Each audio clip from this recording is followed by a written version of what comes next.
Hello friends, આપણે આજે એકદમ સરસ ટેસ્ટી મસાલા સાથે ચોરસ શેપમાં આલુ પરોઠાની રેસીપી બનાવીશું.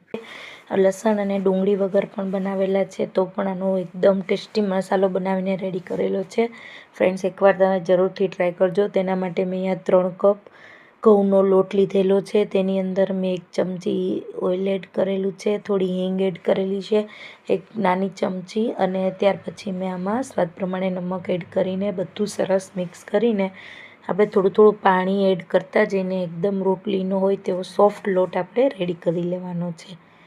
અને આ લોટ આપણે રેડી કરીને એને જો આ રીતે સરસ સોફ્ટ લોટ રેડી કરીને આપણે એને સરસ થોડી વાર રાખી દેવાનો છે, રેસ્ટ આપી દેવાનો છે. ત્યાં સુધી આપણે એમના અંદરના સ્ટફિંગ માટે મસાલો રેડી કરીશું.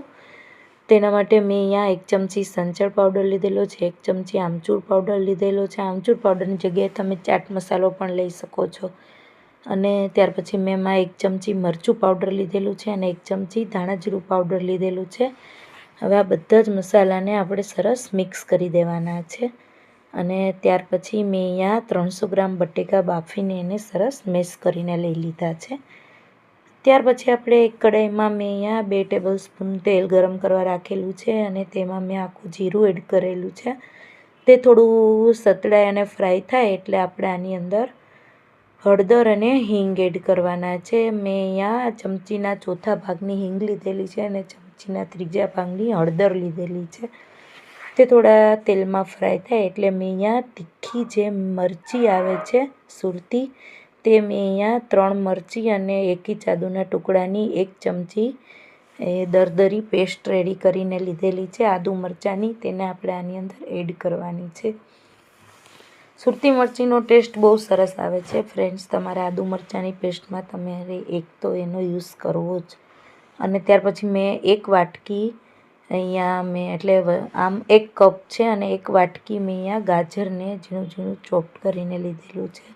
ત્યાર પછી મેં એ થોડું આપણે ફ્રાય થાય અને ત્યાર પછી મેં આની અંદર 1 વાટકી કોબીજ લીધેલું છે ચોપ કરીને ઝીણું ઝીણું, તેને મેં આની અંદર એડ કરેલું છે. અને સરસ એને આ કોબી અને ગાજરને સરસ આપણે ઓઇલમાં ફ્રાય થવા દેવાના છે. અને સરસ જે એનો પાણીનો ભાગ હોય છે તે એનો બળી જાય ત્યાં સુધી આમાં સ્વાદ પ્રમાણે આપણે નમક એડ કરવાનું છે. ત્યાર પછી થોડું જ એડ કરવાનું છે.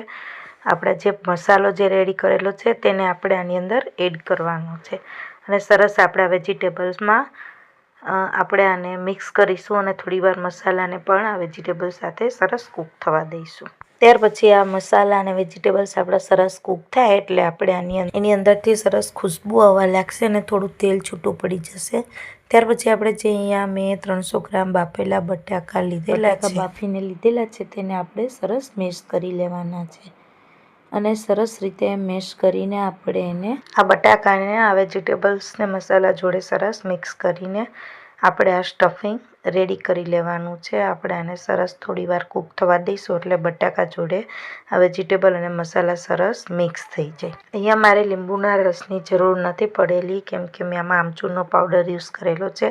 તમારી પાસે ન હોય તો તમે તેની જગ્યાએ ચાટ મસાલો પણ યુઝ કરી શકો છો અને તે ના હોય તો તમે 1 ચમચી અહીંયા લીંબુનો રસ યુઝ કરી શકો છો. અહીંયા મારું આ સ્ટફિંગ બનીને આલુ પરાઠાનું એકદમ ટેસ્ટી એવું સરસ રેડી થઈ ગયું છે ફ્રેન્ડ્સ.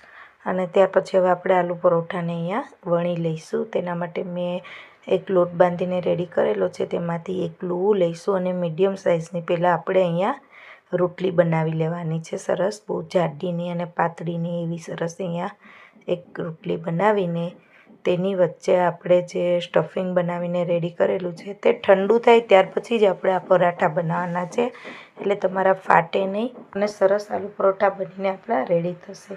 આ રીતે બંને સાઈડથી આપણે પેક કરી લેવાનું છે. ત્યાર પછી બંને ઉપર નીચેની જે સાઈડો છે તેને પણ આ રીતે સરસ આમાં જોઈ શકો છો તે રીતે પેક કરી દેવાની છે એટલે આપણો આલુ પરોઠાનો એકદમ સરસ ચોરસ શેપ આવી જશે. તમે જોઈ શકો છો. અને આ રીતે આપણે હાથની મદદથી સરસ આપણે એને મોટું કરી દેવાનું, જેટલું થાય તેટલું આપણે એને બનાવી લેવાનું છે પ્રેસ કરીને. અને ત્યાર પછી આપણે એનું વેલણની મદદથી હલકે હાથે આપણે હળવે હળવે ચોરસ શેપ મેન્ટેન કરીને આપણે પરોઠું બનાવી લેવાનું છે આ રીતે. અને આપણું સરસ આલુ પરોઠું અહીંયા ધીમે ધીમે હળવા હાથથી વણશું એટલે એકદમ સરસ ચોરસ શેપ આનો આવી જશે અને અંદર મસાલો બી સરસ રીતે બધી બાજુ સ્પ્રેડ થશે. આ રીતે મેં અહીંયા ચોરસ શેપમાં આલુ પરોઠું વણી લીધેલું છે, બનાવી લીધેલું છે.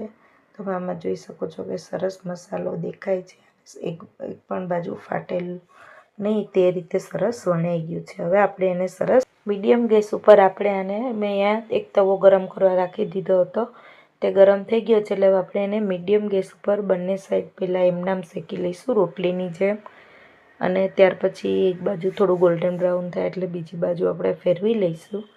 તે બાજુ પણ સરસ એને આવું જ ગોલ્ડન બ્રાઉન થઈ જાય એટલે આપણે હવે એને દેશી ઘીમાં શેકીશું. આલુ પરોઠા ઘીમાં શેકવાથી એકદમ સરસ ટેસ્ટી બનીને રેડી થાય છે. આ રીતે અહીંયા મેં ઉપર નીચે બંને બાજુ ઘી લગાવીને એકદમ સરસ ગોલ્ડન બ્રાઉન થાય એવા સરસ મેં અહીંયા શેકીને રેડી કરી લીધેલા છે ફ્રેન્ડ્સ. આ રીતે મારા અહીંયા આલુ પરોઠા સરસ ચોરસ શેપમાં ટેસ્ટી મસાલા સાથે એકદમ સરસ ટેસ્ટી બનાવીને રેડી કરેલા છે. આ રીતે સરસ તમે ઘીમાં શેકશો એટલે સરસ આ રીતે ફૂલીને આપણા આલુ પરોઠા પણ રેડી થશે અને એકદમ સરસ આ રીતે ફૂલીને આપણા ચોરસ શેપમાં આલુ પરોઠા રેડી થશે.